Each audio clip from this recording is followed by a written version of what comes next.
So mga master, ito yung may problema mga master. So ang sabi ng operator master, itong tangke na to master ay kumbaga puno na. Tapos itong tangke na to master, sabi niya hindi daw nagkakarga. Ito yung sugar storage namin na tangke mga master. Kumbaga ito yung liquid na sugar mga master. So ang sabi ng operator master ay hindi na daw to nagkakarga tong tangke na to. Kaya ang nangyari daw master, hindi nagbibigay yun ng asukal yung dumping namin doon dahil nga ito daw ay puno na. So dapat daw pag nag 70% to mga master ay magta-transfer dapat to dito ng automatic mga master. So ngayon master, titingnan ko dito sa sa HMI niya kung bakit hindi nagta-transfer. So kung titingnan natin dito sa alarm master, so wala namang fault na mga motor. So dito tayo master, titingnan natin yung sinasabi niyang tangke.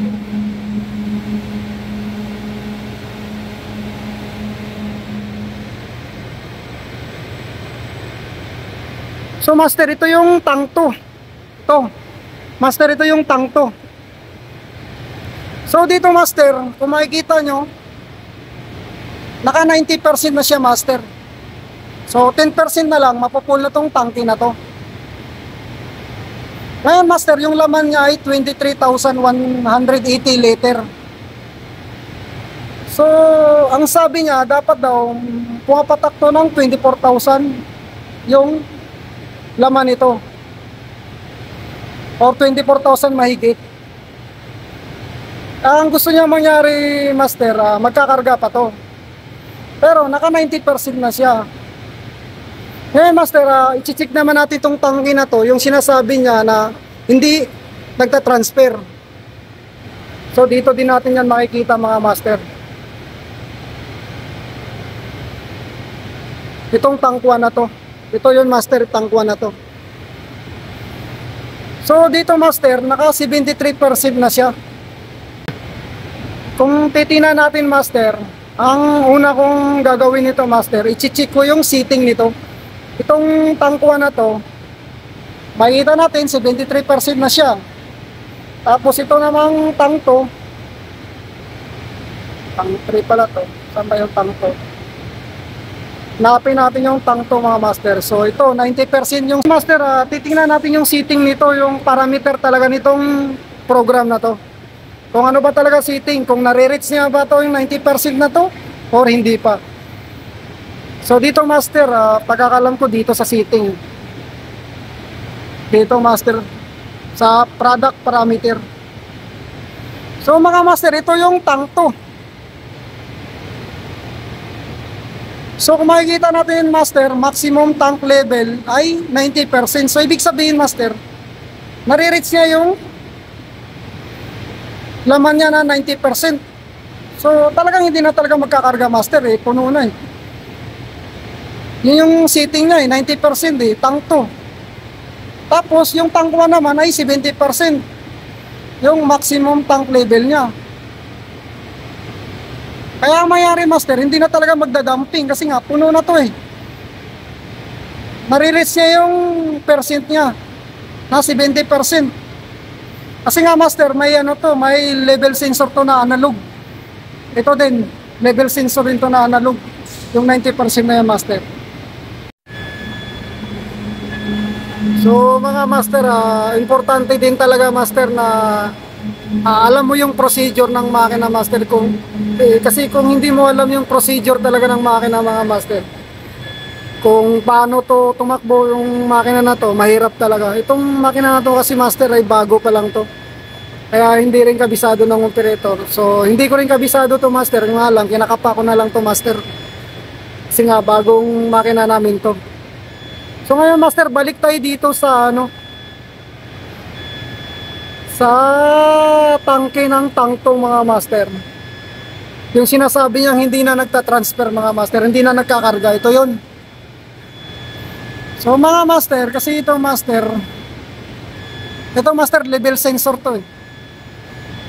Low level sensor. saka high level sensor na digital mga master. Paano ko nasabing digital to? Kasi nga nagbibigay to siya ng positive 24 volts mga master sa PLC input.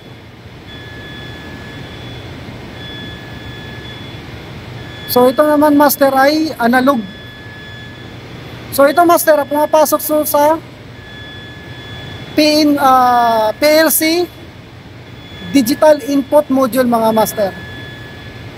So ang PLC namin master ay Siemens, kaya yung module niya ay Siemens din. So pumapasok to master input sa input to. Tapos ito naman master sa analog. Kasi itong level sensor na to master sa ibabaw na tangke na to ay analog to mga master. So ngayon master,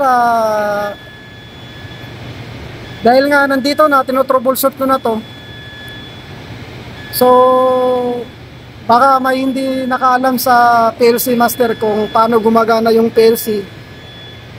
So ngayon master, ito papakita ko to sa inyo master kung saan to pumapasok to, kung totoo ba yung sinasabi ko na pumapasok talaga to sa analog input ng PLC sa module niya master. Ngayon master, papakita ko sa inyo.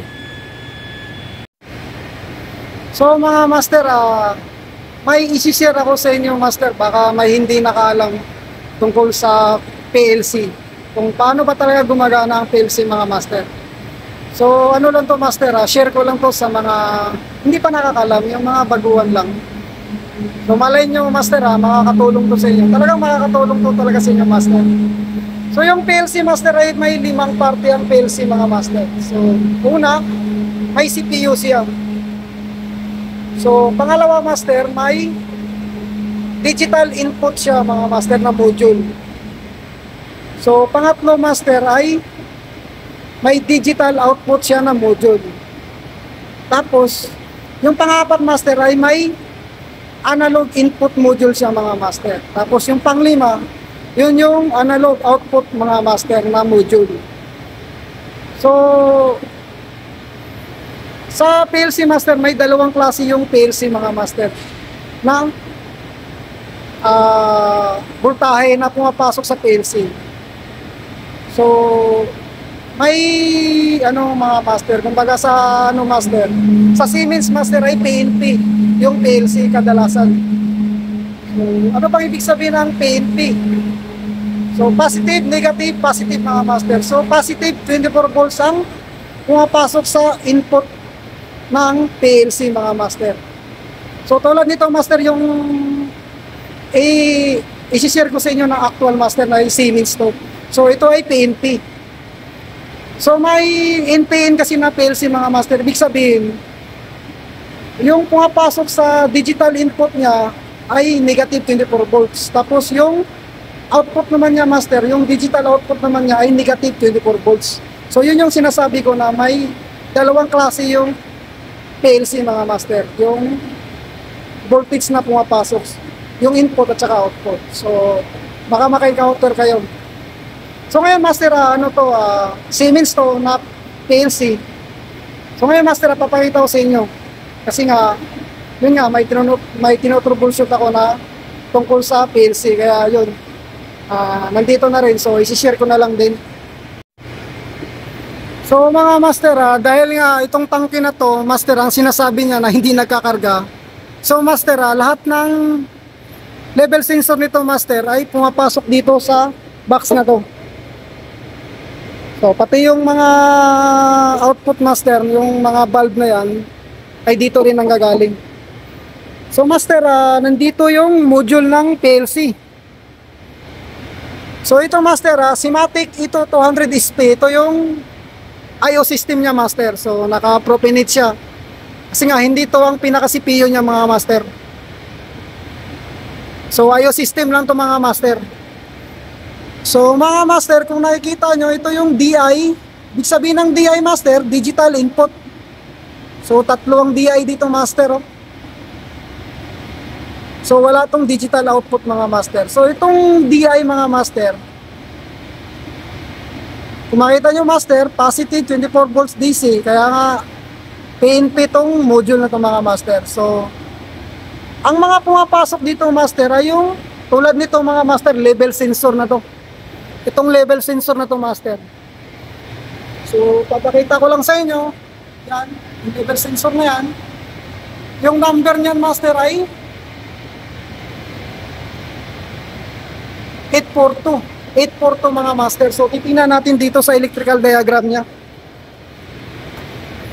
842 mga master. So, ito yun, 842. Yung level sensor na yun master. Yung level sensor na yun master ay digital input yun.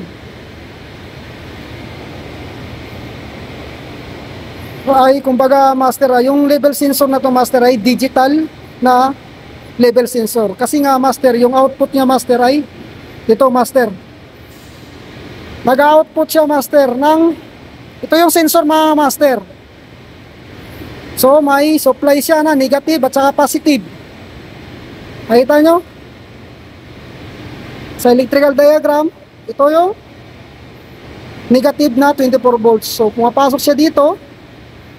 Tapos may positive din siya. Ngayon master, ito yung output niya mga master. Ito yun. Slot na to mga master. E71.2. So itong ano master, itong sensor na to master, itong level sensor na to master, isa to sa mga example ng digital input module ng PLC ng Siemens. So madalas pumapasok ng digital input mga master ay sensor, emergency stop, yun master ang pumapasok. So ibig sabihin ng digital input mga master, nanggagaling sa labas yung positive 24 volts. So ito master, hanapin natin to, E71.2. So E71.2 mga master. So nakita nyo master, E71.2. So dito siya pumapasok mga master sa module na to. Kaya ito yung isa sa example ng digital input mga master. Big sabihin nito master, nanggagaling sa labas yung positive 24 volts. So dito naman tayo sa ano master, sa analog input. Ito analog input to mga master. So yung sinasabi ko sa inyo master, yung analog na level sensor dun sa ibabaw master. Ito sa ibabaw dun, may analog sensor yun. Kung makita nyo dito sa tangke, yung tangke na to master, ito yung nagbabasa nitong 90% na to master ay analog level sensor to. So titingnan natin dito master sa electrical diagram nya. So ito yun master, yung electrical diagram ng sensor na yun. Makita nyo level, so level sensor nga. Nagbabasa siya master hanggang 100% yung kaya niyang ma-detect. So ito master, itong sensor na to master ay nagbibigay siya ng 4 to 20 milliamp.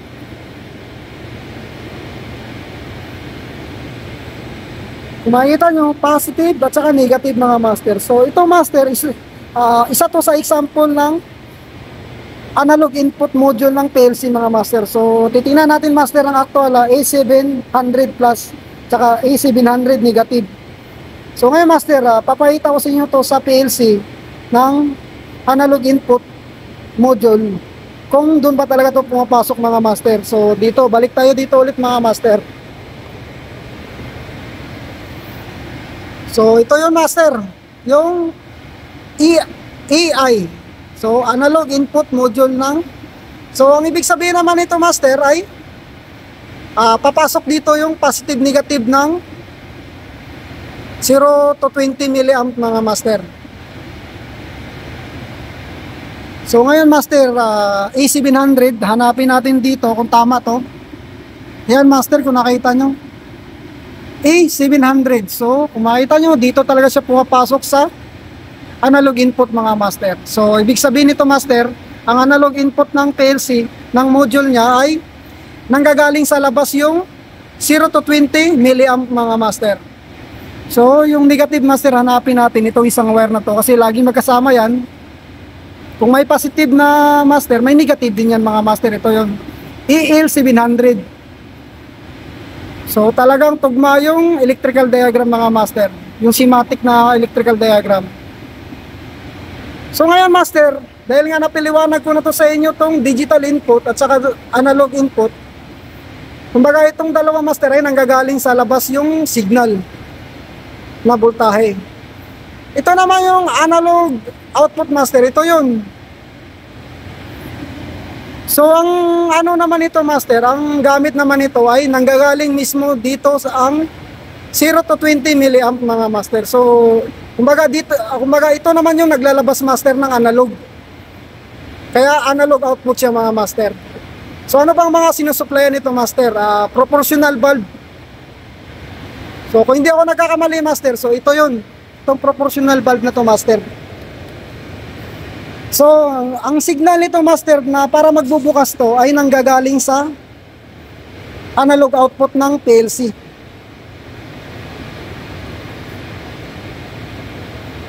So ito yung isa sa sinusuplayan master. Ngayon master, dahil nga ano to, wala dito yung ano, kumbaga ang kulang na pinapaliwanag ko sa inyo, yung digital output at saka yung CPU. So dito natin makikita master, yung CPU. So ito na, nandito yung pinaka mother master. So master, ito yung CPU mga master. Ito, CPU to mga master. Ito yung CPU niya. So schematic din to, 80 200 SP. So latest to mga master. Yun, makita nyo, may memory card, may run stop siya. So ito yung pinaka CPU niya mga master. Ngayon master, nandito yung DQ. Makita nyo master, DQ. So ang ano naman ito master, digital output to mga master. So ito, naglalabas to ng positive 24 volts.